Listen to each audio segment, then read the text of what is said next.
Throughout my life experience so far, there is one distinct moment in time that stands out above the rest as a situation I feel like I could have handled a lot better. However, due to this one situation and this incredibly regrettable decision I made, I have learned to interpret my mistakes not as regrets, but as moments to learn from and grow as a person. To preface this story, those who knew me in my transition from middle school to high school call it my transition from Dustin the Demon to Dustin the Dad. You see, back in 8th grade, I was a very negative person, and because I was self-conscious, I always took it out on others, and I always made other people have a bad time so I could feel better about myself. You see, what had happened was a situation between myself and my friend in our middle school music club.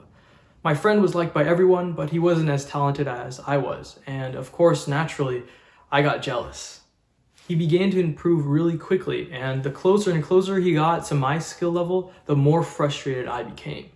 One day, in a music club meeting, he began to tell the whole class about his vulnerabilities as someone who didn't really have a natural talent and had to work really hard in order to gain his skill.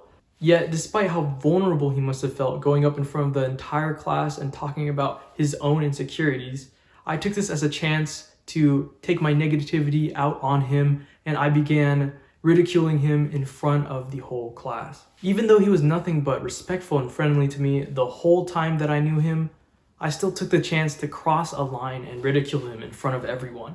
As word of my irresponsible actions spread throughout the school, I was eventually reprimanded and people started calling me Dustin the Demon behind my back. After much self-reflection, I was eventually able to apologize to my friend.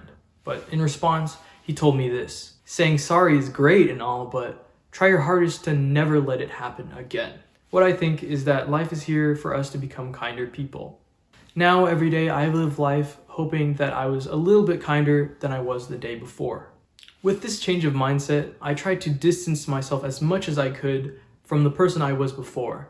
Due to my continuous efforts in self-improvement, not only mentally, but also physically and emotionally, 2 years later, I had become a source of positivity in my high school's performing arts club and in my high school's community in general. That is why people eventually started calling me Dustin the Dad, because instead of being overly negative and cynical about everyone and everything, I try to constructively help other people and provide value for others as much as I could. Now, with my new improved frame of mind, I really wish I could go back in time and handle that situation a lot differently.